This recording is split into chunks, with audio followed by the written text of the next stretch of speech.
Happy birthday Ram. খুব সুন্দর। ও কিন্তু এইভাবে কিন্তু রামের জন্য একটা জন্মদিনের গ্রিটিংস কার্ড বানিয়ে নিয়ে এসছে। মাঝখানে যে মূর্তিটি রয়েছে এটি কিন্তু এই 350 বছরের পুরনো।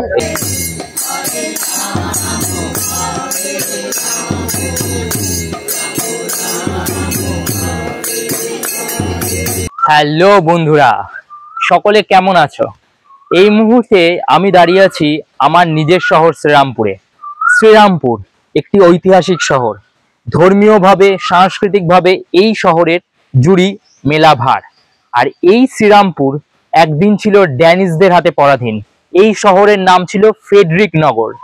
আজকে রামনবমীর প্রাক্কালে দাঁড়িয়ে এই ফ্রেডরিক নগর কি করে শ্রীরামপুর হয়ে উঠলো, শ্রীরামপুর সেই ঘটনাই তোমাদের সাথে ভাগ করে নেব। আজকের শহর শ্রীরামপুর কিন্তু বিখ্যাত মাহেশের এই জগন্নাথ বাড়ির জন্য। প্রায় 650 বছরের অধিক প্রাচীন এই মন্দিরেই রয়েছে বিশ্বের সব থেকে প্রাচীন জগন্নাথ মূর্তিটি, যেটি কিন্তু 12 বছর অন্তর অন্তর পরিবর্তন হয় না। জগন্নাথ মন্দিরকে কেন্দ্র করে প্রত্যেক বছর যে রথযাত্রা অনুষ্ঠিত হয় সেটিও কিন্তু বিশ্বের দ্বিতীয় প্রাচীন বৃহত্তম রথযাত্রা। জগন্নাথ মন্দিরের মতো এই রাধা বল্লভ মন্দিরও কিন্তু আমাদের শ্রীরামপুরের ইতিহাস বহন করে নিয়ে চলেছে। এখানে গর্ভগৃহের যে মূর্তি আমরা দেখতে পাচ্ছি, লোকমুখে শোনা যায় সেই মূর্তির সাথে কিন্তু মহাভারতের ইতিহাস জড়িত রয়েছে। মহাভারতে যুধিষ্ঠিরের রাজ্যাভিষেকের সময় শ্রীকৃষ্ণ যে প্রস্তরখণ্ডের উপর বসেছিলেন, মনে করা হয় সেই প্রস্তরখণ্ডের এক অংশই হলো এখানকার গর্ভগৃহে পাওয়া পাথরখণ্ড। পরবর্তীকালে জানা যায় যে মুর্শিদাবাদের এক রাজার রাজফটকের ওপর এই প্রস্তরখণ্ড খুঁজে পাওয়া গেছে এবং তার স্বপ্নাদেশে আমাদের এখানকারই এক সন্ন্যাসী তিনি জানতে পারেন যে সেখানে সেই প্রস্তরখণ্ড রয়েছে এবং পরবর্তীকালে সেই প্রস্তরখণ্ড গঙ্গায় ভাসিয়ে দেওয়া হয় রাজার সাথে কথা বলে, এবং সেই প্রস্তরখণ্ডই আমাদের এই রাধা বল্লভ মন্দিরে আজকে মূর্তি হিসাবে বর্তমান। এবং এই রাধা বল্লভ মন্দির ছাড়া আরো দু জায়গায়, খড়দা এবং রহরায়, এই মূর্তির আরো দুই অংশ আমরা দেখতে পাই। আর তার সাথে কিন্তু এখানে শিক্ষার প্রথম সূচনা হয় নবজাগরণের সময়, এই পাশে থাকা শ্রীরামপুর কলেজের সূত্র ধরে। এই ঐতিহাসিক শহর শ্রীরামপুর যা বিভিন্ন কারণে বিখ্যাত, কিন্তু এই যে শ্রীরামপুর নাম, সেই শ্রীরামপুর নাম ফ্রেডরিক নগর থেকে শ্রীরামপুর হয়ে ওঠার কারণ কিন্তু একটি প্রাচীন রাম মন্দির, যার বয়স প্রায় 350 বছর। 350 বছর পুরনো এই রাম মন্দিরকে ঘিরে বেশ কিছু ইতিহাস কিন্তু লোকমুখে শোনা যায়। 1667 সালে যখন এই রাম মন্দির প্রতিষ্ঠিত হয় তখন কিন্তু এই শহর শ্রীরামপুর ছিল না, ছিল ফ্রেডরিক নগর, যা ড্যানিশদের অধীনে ছিল। আর সেই সময় দাঁড়িয়ে ইংল্যান্ডের বিশপ বলেছিল এই শ্রীরামপুর ইউরোপের থেকেও অনেক বেশি ইউরোপ। এ থেকেই বোঝা যায় যে এই শহরে কিন্তু কলোনিয়াল কালচার তখন থেকেই ছিল, এবং তার সাথে যখন পরবর্তীকালে নবজাগরণের সময় মিশনারি স্কুলগুলো প্রতিষ্ঠিত হয়, শিক্ষা প্রসারের সাথে সাথে ধর্মান্তকরণের কিছু প্রভাবও লক্ষ্য করা যায়। এই অবস্থায় আমার পেছনে থাকা এই 350 বছরের প্রাচীন রাম মন্দির এই বার্তা বহন করছিল যে এই জমিতে আমাদের পরিচয় সহজে মুছে ফেলা যাবে না। আশা করি রামনবমীর সন্ধ্যায় তোমাদের এই ভিডিওটা ভালো লাগবে, আর ভালো লাগলে আমাদের চ্যানেলটাকে লাইক, শেয়ার আর সাবস্ক্রাইব করতে ভুলো না। পাশে থেকো আর অনেক অনেক শেয়ার করো। তো শ্রীরামপুর থেকে আমি Souvik, and we are Venga Vloggers।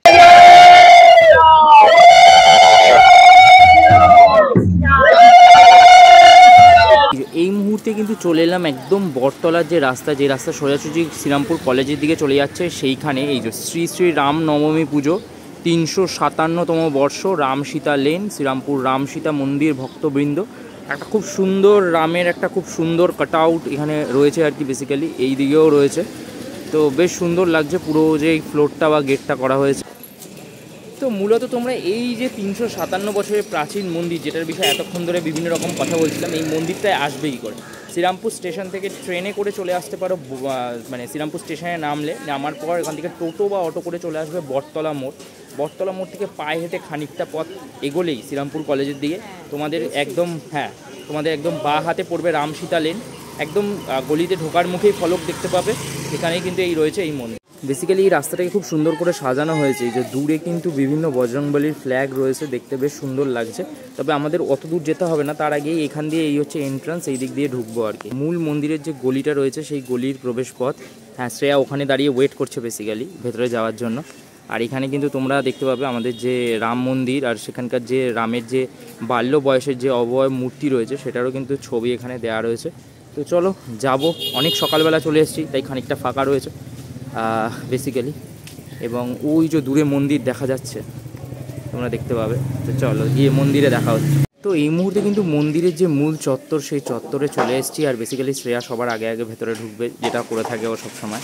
এই যে রাম আয়েঙ্গে তো অঙ্গনা সাজায়েঙ্গে, ঠিক আছে। তো সেই বিষয়ের একটা খুব সুন্দর পোস্টার এখানে রয়েছে, আর এখানে কিন্তু খুব সুন্দর করে মন্দিরের বিভিন্ন অংশে কিন্তু এই যে রামজি আর হনুমানজির যে বিভিন্ন ফ্ল্যাগ রয়েছে সেগুলো টানানো হয়েছে, এবং এখান থেকে কিন্তু যে মূল যে মন্দির সেই মন্দিরে প্রবেশ করব।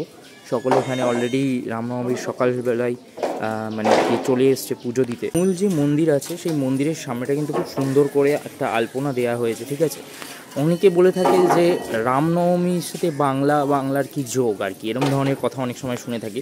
তো এখানে কিন্তু বাঙালি যে সংস্কৃতি তার সাথে কিন্তু একটা খুব সুন্দর মেলবন্ধন এখানে রয়েছে আর কি।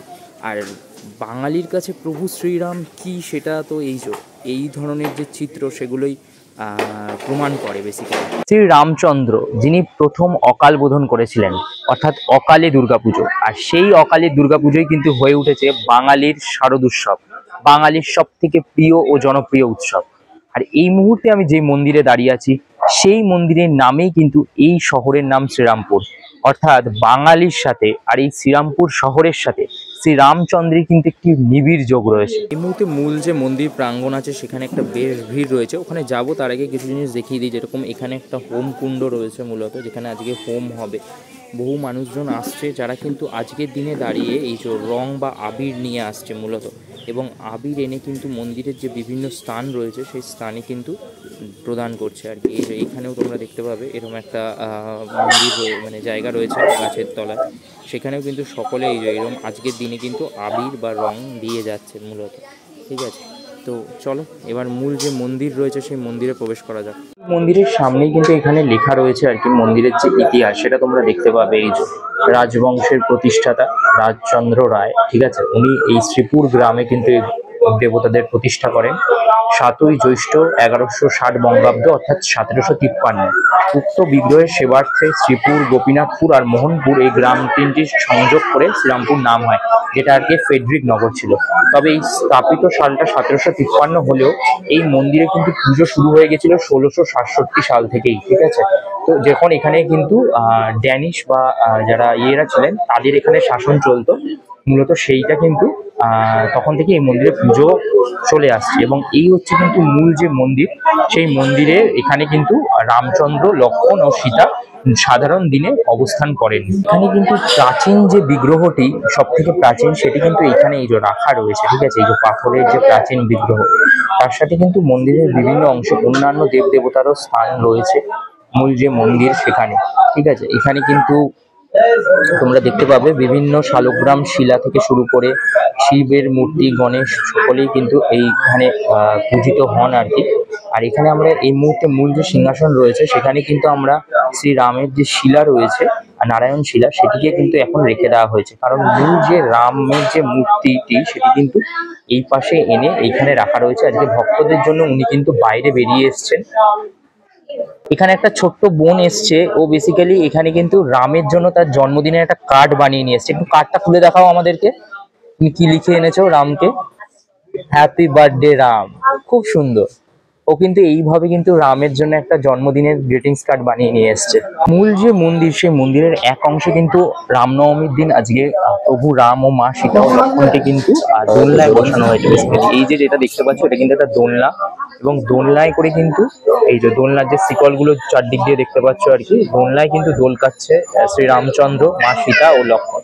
মাঝখানে যে মূর্তিটি রয়েছে এটি কিন্তু এই 350 বছরের পুরনো এই একটি মূর্তি, যেখানে রামচন্দ্রের মাথার উপর ছাতা ধরে রয়েছে ভাই লক্ষ্মণ ও মা সীতা, আর মাঝে রয়েছে রাজা রামচন্দ্র। সকালবেলা কিন্তু সমস্ত মানুষজন পুজো দিতে এসছে, আর এখানে বহু মানুষজন আসছে, এলাকাবাসী যারা রামচন্দ্রকে মালা প্রদান করছে। কিছুক্ষণ আগেই তোমরা দেখলে একটা ছোট খুদে বাচ্চা এসে রামচন্দ্রকে গ্রিটিংস কার্ড দিয়ে গেল। মানে মানুষ বা এলাকাবাসীর সাথে কিন্তু এই যে রামের একটা খুব মধুর সম্পর্ক। হ্যাঁ, মানে রাম তো কোথাও গিয়ে প্রভু নয়, মানে মানব রূপে জন্মগ্রহণ করেছিলেন, কোথাও আমাদের মধ্যেই বিলীন হয়ে আছে।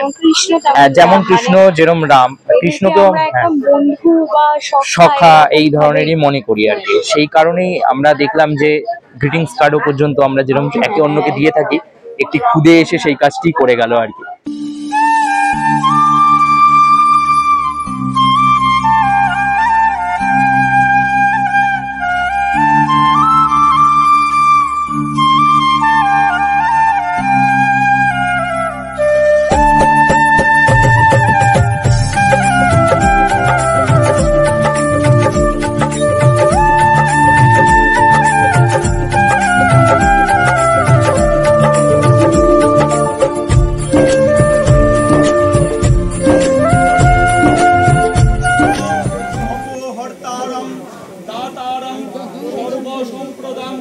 लोकाभिरामं श्रीरामं भूय भूय नमाम्यहं।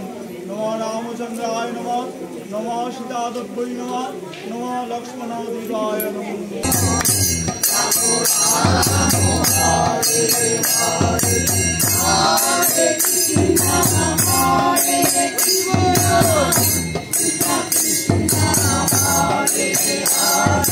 কিন্তু যে আসল রঘুপতি রাজা রাঘব রাম যে গানটা, সেই গানটা কিন্তু ওনারা গাইছেন।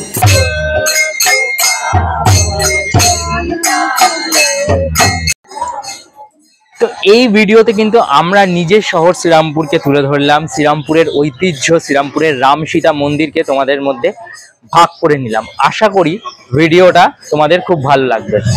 অবশ্যই যারা শ্রীরামপুরবাসী আছে অনেকের কাছে এটা অজানা, আমরাও অনেকটা জানতাম না, অনেকটা জেনেছি, আর তোমাদেরকে সেটাই শেয়ার করলাম। ভালো লাগলে অবশ্যই কমেন্ট করো আর শেয়ার করতে। হ্যাঁ অবশ্যই, মানে শ্রীরামপুরবাসীর কাছে তো অবশ্যই এক্সপেকটেশন, তারা খুব শেয়ার করবে, এটা ছড়িয়ে দেবে সবার মধ্যে। আর তার সাথে বাদবাকি সবাই চ্যানেলটাকে ভালো লাগলে অবশ্যই সাবস্ক্রাইব করে দিও। তো খুব শীঘ্রই দেখা হচ্ছে নতুন কোনো ভিডিও নিয়ে, নতুন কোনো একটা এপিসোড নিয়ে। হ্যাঁ অবশ্যই তোমাদের সাথে দেখা হবে। ততক্ষণের জন্য সবাই ভালো থেকো, সুস্থ থেকো, আর অবশ্যই আমাদের ভালোবাসা দিতে থেকো। এন্ড জয় সিয়া রাম।